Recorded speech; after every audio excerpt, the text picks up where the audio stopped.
right, a little bit about the speaker who will be presenting for us today. His name is Salvador Cordova. He has appeared on national TV, in newspapers and journals defending the hypothesis of creation in intelligent design. He was featured in April 28, 2005 cover story for the prestigious scientific journal Nature. Members of the 2005 Intelligent Design Club he helped organize went on to make appearances on National Public Radio, various news outlets, and even the motion picture Expelled, No Intelligence Allowed, starring Ben Stein in 2008. Earlier in life, after a brief time studying classic piano performances, music composition, Salvador Cordova went on to acquire 4 science degrees while working full-time. His most recent degree is an MS in Applied Physics for the Whitting School of Engineering, Johns Hopkins University. His undergraduate degrees were in computer science, electrical engineering, and a minor in music, mathematics with a minor in physics. He served as a junior scientist and later senior engineer in the defense and aerospace industry, and during this time, one of his employers providing training and funding for him to also become a pilot. He had previously served as part of air crews in U.S. Air Force Civil Air Patrol search and rescue operations.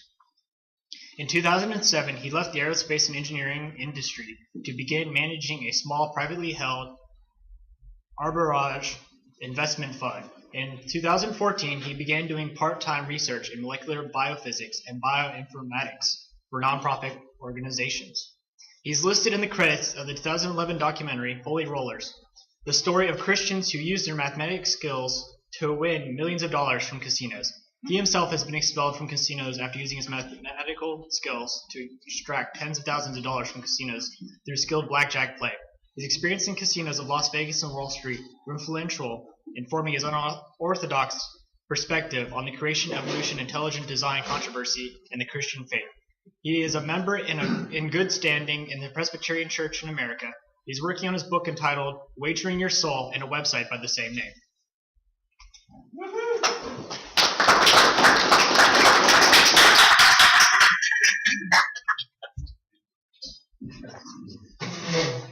Greetings in the name of the Lord Jesus Christ to all of those here visiting at the OBC Men's Breakfast, and also to the thousands visiting through the internet. The title of my presentation is Wagering Your Soul on the Unseen God. My presentation seeks to provide answers to 3 questions that I have wrestled with most of my life. The 3 questions are, number 1, why is God so concealed? Number 2, why should I believe in the unseen God? Number 3, why did God let a snake into the Garden of Eden? I'll be giving my presentation in 2 parts. The first part will give the essential answers to those questions. I'm aiming for about 38 minutes for the first part. All of you are invited to the second part of the presentation, which will cover the answers in more detail. It's meant especially for those viewing this through the internet. I'm honored that you've gotten up early on this Saturday morning to be here. I take no offense if you all have to trickle out at any time. We are recording this talk, and I hope to make the recording available sometime in the future. Part 2 will include a question and answer time. By the way, when I give these talks, sometimes the question and answers go on for hours. We had some focusing problems earlier, and so I made this presentation with just videos, and so that's why I really don't have a PowerPoint slide. What you're looking at here, we saw it while some of us were eating breakfast, is a Rube Goldberg machine. This is a man-made Rube Goldberg machine. Later I'll show some God-made Rube Goldberg machines. Rube Goldberg machines are contraptions that are connected mostly to entertain. They have really almost no utility. The wonderment of the machines is the way it goes about doing its business. It's to showcase the creativity and the ingenuity of the creator. I'm going to show you one now. This Rube Goldberg machine opens a fortune cookie. I'm going to crank up the volume to kind of give the presentation a little punch.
case you missed it, the fortune cookie said, nothing is a waste of time if you learn something from it.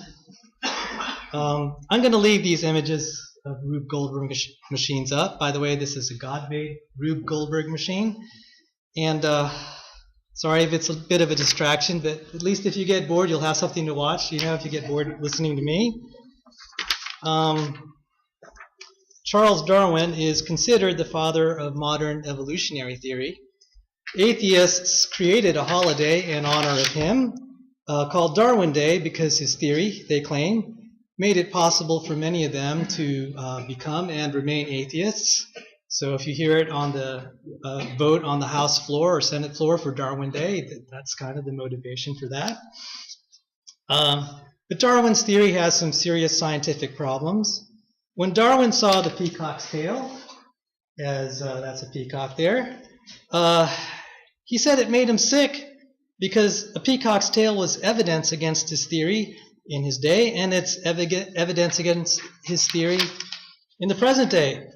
Now, to understand why this made Darwin sick, I point you to the complex courting rituals in a peafowl or peacock species, whereby the male peacocks attract female peacocks by showing off their tails.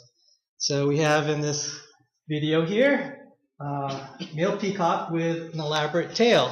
So if Mr. Peacock sees a prospective hottie, Mrs. Peacock, he'll get in front of her and wiggle his tail, and hoping that the female will be breathtaking and say, "Wow, that guy has a tail." So I think the creator has a sense of humor. Humans have analogous courting rituals where the guys go out of their way to impress the babes, and the girls play coy and try to get the guys to chase. Now, evolutionary biologists have agonized trying to explain the mystery of such extravagance, of a roundabout way of going into the business of making offspring. It just didn't make sense from an efficiency standpoint, much like the way a Rube Goldberg machine works. So why should creatures go through such complex Rube Goldberg rituals to make babies? In fact, the evolutionary biologists are deeply troubled that the genders of male and female exist at all. Because from a metabolic standpoint, it would be more efficient for all creatures to just be female. Because if females could just impregnate themselves, there'd be a lot less trouble. And hence, in the view of evolutionary biologists, men are kind of useless. Yeah, girl power, girl power. So the existence of molecular Rube Goldberg machines of life and the molecular Rube Goldberg machines of male and female cooperating to produce children, and the beautiful fact of male and female itself is one of the ways God provides for us to believe in Him, even though we have not seen Him. Let me see, I have a picture of Richard Dawkins here. Yeah, there it is. Richard Dawkins, he's the world's foremost atheist. I call him the Pope of atheism, or the Messiah of atheism. He asks basically the same questions I posed at the beginning of this discussion, but for different reasons. I ask so that I could find reasons to believe, and in my humble opinion, he asked those same questions so he could find reasons to disbelieve. Here is a photo of Richard Dawkins and his books, and I'm just showing it to my friends here that are online. He has the book The God Delusion and The Devil's Chaplain, and in the process of him doing his atheistic televangelism, he's accumulated a net worth of $136 million. Another amusing fact, for a generous donation of $100,000 to the Richard Dawkins Foundation, you get to have the privilege of having breakfast with him. I guess, by comparison, I'm a cheap date. You can have breakfast for free with me here at the men's breakfast. A CNN reporter asked Richard Dawkins, "What would you say to God if you met Him after you died?" Dawkins responded, "I'd say to God, why did you take such great pains to hide yourself?" Which is basically my question. Why does God conceal Himself? Thankfully, some of us don't have to wait for Judgment Day to get an answer. If the Bible is true, the answer to Dawkins' question was given thousands of years ago by God to King Solomon, and as recorded in the Proverbs of King Solomon, as copied by the officials of King Hezekiah. Proverbs 25:2. It is the glory of God to conceal a matter, and the glory of kings is to search out a matter. Proverbs 25:2. It is the glory of God to conceal a matter, and the glory of kings is to search out a matter. Some other verses that echo this. Luke 10:21. At that time Jesus, full of joy through the Holy Spirit, said, I praise you, Father, Lord of heaven and earth, because you have hidden these things from the wise and learned, and revealed them to little children. Yes, Father, for this is what you were pleased to do. 2 Thessalonians 2, chapter 2, 10 through 12. Wickedness deceives those who are perishing. They perish because they refuse to love the truth, and so be saved. For this reason God sends them a powerful delusion, so they will believe the lie, and so that all will be condemned who have not believed the truth, but have delighted in wickedness. But to understand why God would conceal himself, it helps to distinguish why God would conceal himself from his enemies versus concealing himself from his friends. In relation to God's enemies, God conceals himself from his enemies for the same reason a stealth aircraft conceals its radar signature, so it can ambush his enemies. Now, so on Judgment Day, if Dawkins said to God, why did you take such great pains to hide yourself? We know from other parts of the Bible, God would say something to the effect, not with these words, because, Richard, you were my enemy. I was just setting you up to take you down. Sir, you are toast! Now, I seriously doubt God will use those words and say it that way. But that's just to illustrate my thoughts on what will happen on Judgment Day. Admittedly, this doesn't sound very nice, but that's what the Bible teaches. That's the way God treated Pharaoh. He just he set Pharaoh up, hardened his heart, because it gave God an opportunity to make a nice fireworks display over there in Egypt. So that's my explanation for God's concealment from his enemies. They're getting set up for Judgment Day. It's a frightening thing. They're going to get ambushed. But what about God concealing things from his friend? How do we explain God when he's trying to reach people and convert them and give them reasons to believe? The shocking answer, in my opinion, is that maybe it doesn't. Maybe it doesn't help. Maybe the real question isn't why doesn't God save all of us and by lifting the concealment. The real question is, why does God save any of us? Why does God save any of us? Because of our original sin, we were enemies of God from birth. And so if you are a believer and God has opened your eyes and lifted the veil of concealment so that you can believe, thank God for that. We can also look at God concealing things like the game of hide and seek, an Easter egg hunt, or a great treasure hunt for the pearl of great price. In Matthew 13:44, Jesus said, the kingdom of heaven is like treasure hidden in a field. When a man found it, he hid it again, and then in his joy went and sold all he had and bought that field. The kingdom of heaven is a hidden treasure.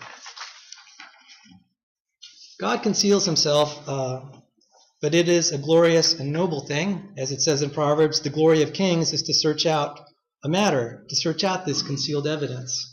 And that really is by design. When wrestling with my doubts about the faith, people often insisted I just read the Bible and my doubts would be cured. I'm a little bit ashamed to admit, but I really did resent that advice because I didn't want more words. I didn't want more preaching. I wanted facts, figures, and evidence. And, I followed through with the advice. One day I was reading and resenting the process, but I kept reading. I had nowhere else to go. I was thinking to myself, this stuff is so boring. just long lists of times and places and people and events, like the genealogy of Jesus Christ. And I was thinking, this reads like a telephone, like a long list of plain, boring facts. And, it began to strike me. So, I'm not the only one that had this impression on reading the Bible. You really notice it when atheists start reading the Bible and they get the same impression. One of them was Professor Holly Ordway, professor of English, who studied the structure of mythical stories and narratives and recognized the structures of the Gospel did not read like well-crafted stories intended to captivate the reader. Rather, it was just fragmented accounts of odd facts that probably, in some cases, almost no one would care about. It was this lack of fanciful writing in the gospel accounts that made her think it sounded authentic versus a work of fiction. In and of itself, I suppose that might not be enough to convince someone that the Bible is true, but that was the beginning of her journey from atheism to Christianity. Like Ordway, there is a famous homicide detective by the name of J. Warner Wallace. He was also struck by the wording in the gospel accounts. Wallace was seen on national TV because he was famous in solving certain cold homicide cases, sometimes decades after the fact of the crime. Part of Wallace's job, was being an expert in recognizing testimony that was genuine versus testimony that was fabricated. While Wallace was an atheist, a fellow police officer invited him to hear the Gospels in church. And Wallace didn't have a lot of expectations, but he sat there in church and he heard the Gospels. And he was struck. He's like, that doesn't sound like a fabricated account. All the years of homicide investigation and hearing true stories and hearing lies, he could hear the ring of truth. And so Wallace, for weeks, was just struck. He couldn't put the Bible down. He said, the Gospels have the sound of truth. He said, he went on an investigation from that point. He said, this is probably the hardest cold case he's ever tried to solve. The evidence is 2,000 years behind. So I'll cover a little bit of Wallace's stuff in the second part. And for our friends on the internet, this is the Cold Case Christianity. His book is Cold Case Christianity, and the website by the same name by J. Warner Wallace. But in the meantime, I'll provide a little forensic evidence from my field and from the research that my friends have been doing. If we look at Luke chapter 3 and Matthew chapter 1, the genealogy of Christ, there are long lists of names in his genealogy. If you tally them up, there are about 75 generations. With some other considerations, we can estimate the Bible claims that Adam and Eve lived 6,000 years ago. It claims boldly that they are historical people, not people that evolved from monkey-like, ape-like, hominin, or homo whatever ancestors 6 million years ago. So how can we possibly establish this? That just seems outrageous that there'd be any evidence for this. Well, God conceals things for us. He conceals evidence for kings to search out. So suppose we have two individuals. Further, suppose they are female.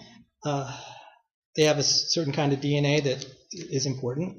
We can tell with some certainty from genetic evidence whether any two girls are sisters, are first cousins, second cousins, third cousins, fourth cousins, and how far back the common grandmother or great grandmother or whatever is, we can try to estimate things very far back. So to do this well, research took a special kind of DNA called mitochondrial DNA. It's a DNA that is inherited only through the female line.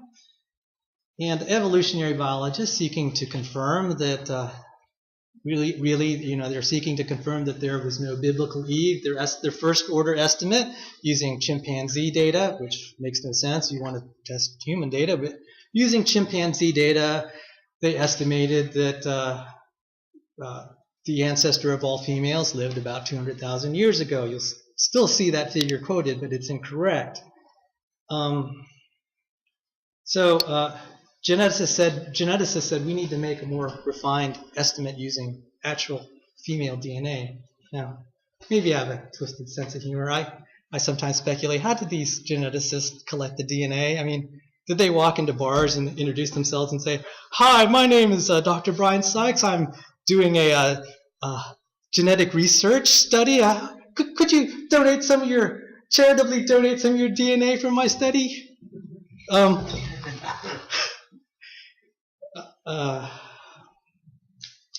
Okay, as reported in this paper was this study was done, and as reported in a paper by Lawrence Lowe and Siegfried Scherr in the Journal of the Trends in Ecology and Evolution, they reported how the geneticists took all this data between mothers and daughters and granddaughters, calculated the genetic change rates, gathered tons of DNA from women, put the data in the computers, ground away. They're expecting an answer 200,000 years. And when the final answer came out, it was 6,500. Shazam! Okay, it wasn't exactly 6,000, but it was a lot closer. The biblical account followed the evidence. And as I said, I sort of had I have maybe kind of a twisted sense of humor. After I learned that, I never looked at women the same way. I said, wow, they're genetic repositories of mitochondrial DNA that provide evidence for the genealogy of Jesus Christ. But really, God has a sense of humor in what he has concealed away for us to discover. Yeah, I can go into that more in the second part. All right, so my second question is the question that I posed in the beginning. How can we believe in an unseen God if he's concealed? And as you could suppose, the answer really is he provides physical evidence to help us. It's not the only way that we may come through faith. Granted, the physical evidence and facts are not as obvious or abundant as we would like, but it's there for those willing to search the evidence that God has concealed. That fact is attested to in Romans 1:20. It says, "For since the creation of the world, God's invisible qualities, his eternal power and divine nature, have been clearly seen, being understood from what has been made, so that people are without excuse." I'll repeat that. For since the creation of the world, God's invisible qualities, his eternal power and divine nature have been clearly seen, being understood from what has been made, so that people are without excuse. All right, I'll give a simple version of why I think life is a miracle. The more complex version, I'll address the specifics in part 2, along with a question and answer session. So the simple version, okay, it says in Ecclesiastes, it's better to be a living dog than a dead lion. So if you take, I suppose that's because a dead dog stays a dead dog. So if you take nothing else from this presentation, remember this: dead dogs stay dead dogs. So when you go home and people ask you, well, what did you learn in the presentation? You'll say, I learned dead dogs stay dead dogs. So what is true of dogs is true of living creatures when they die. They stay dead. Without some outside intervention, something that is lifeless will stay lifeless. That also implies life will not arise from non-life. Contrary to what many atheists claim, having more time for life to emerge actually doesn't help the process. It actually decreases the probability it will happen. We can somewhat see this when we're trying to resuscitate someone whose heart has stopped.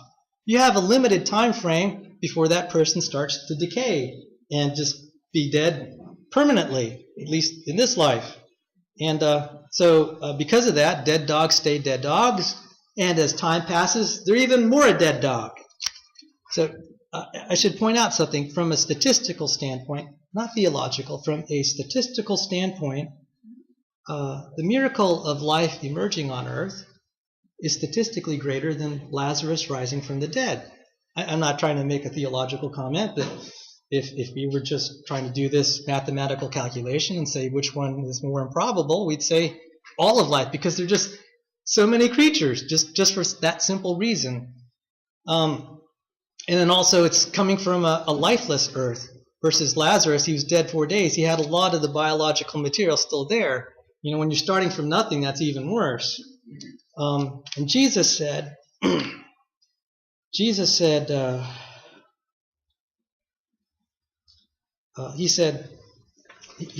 of people's unbelief, he said, they won't believe even if someone were to rise from the dead. I'm going to extrapolate on that, given what we know of biology in the present day. People aren't going to believe today, even if we have evidence of a miracle greater than Lazarus rising from the dead. Now, my detractors will say, you're oversimplifying things. Haven't you read the latest scientific literature on the origin and evolution of life? At that point, I kind of get feisty because, I want to say, come on, bring it on. Let's fight. Hoorah! And so if they're scientifically inclined, I'll usually say something to this effect.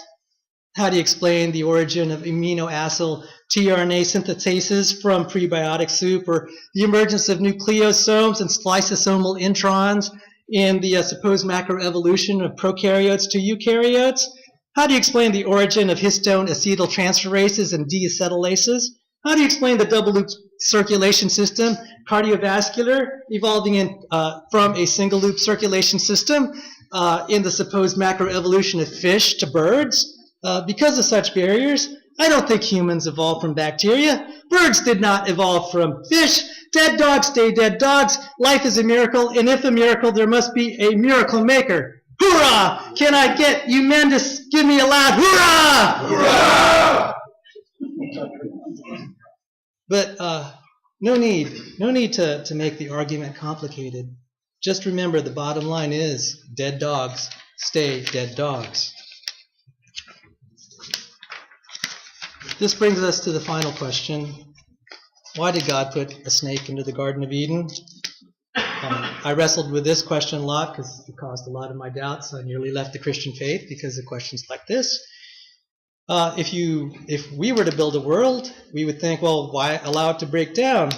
I don't mean to be irreverent, but this is what I felt in my heart. I was thinking to God when I saw the mess of this world. I said, well, where's the reliability engineering here? Where's the reliability engineering here, God? I mean, the quality assurance department's not going to like having that snake in paradise. It doesn't meet the requirement specifications we humans have specified for how God should make the world. And I was kind of stuck on this problem. As I thought about it, I said, as I sought the Lord on this question, it was causing a lot of doubts. I thought about it. I said, God, please give me an answer. This is almost unanswerable. I'm dealing with so many problems in my life. I have a terminally ill father, and I'm sure lots of you can identify. And it's like, God, why? God, why? And I realized there's a strange paradoxical principle of reality, and that is the possibility of bad is sometimes necessary for a greater good. The possibility of bad is sometimes necessary for a greater good. Let me explain what I mean. We have the World Series and we have the Super Bowl. Without the possibility of losing teams, dare I say the inevitability of losing teams, the Super Bowl and World Series would be meaningless. Try to create a sport where there are no losers. Interest in that sport would quickly evaporate. In fact, a couple decades ago, some well-meaning adults tried to form little league baseball teams where there would be no losers. That didn't work out so well because even though at the end of every game they declared both teams winners, the kids were keeping score. They know who really won.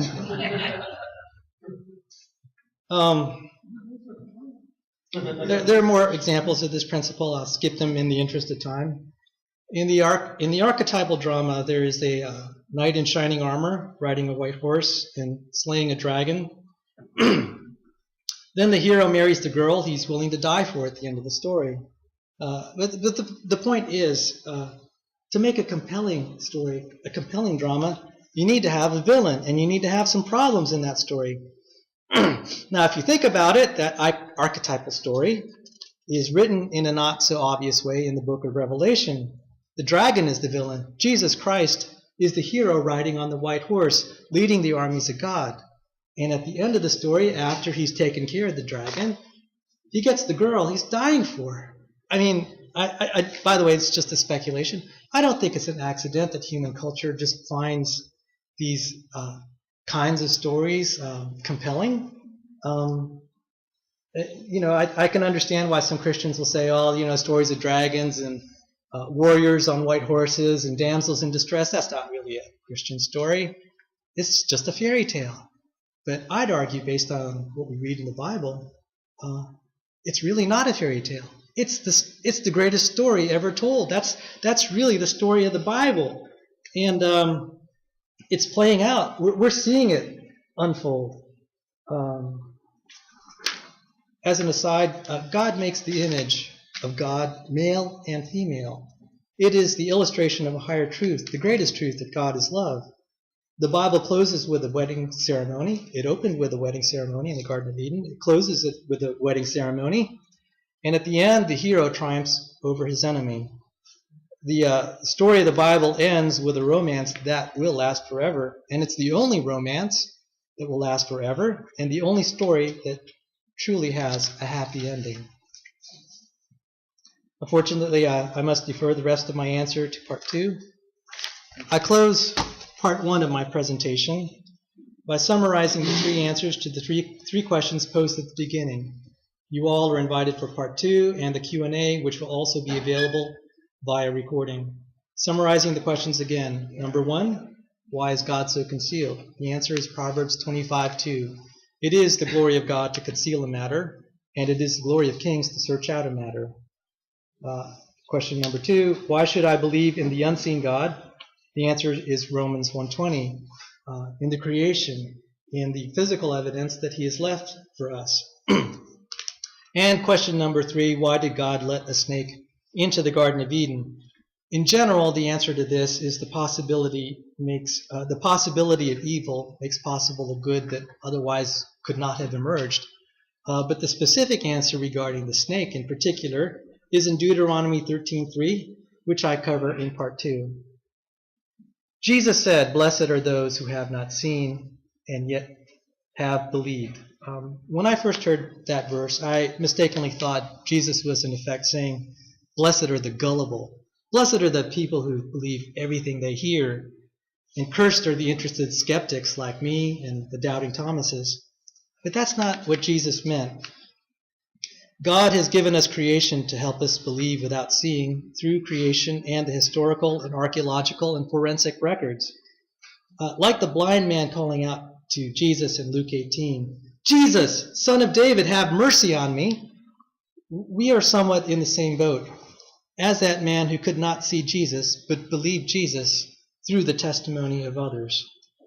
That blind man's faith was made sight, and the Christian hope is that one day for all of us as well, our faith will one day be made sight. What I think Jesus meant by saying, "Blessed are those who believe and yet have not seen," is that those who have not seen,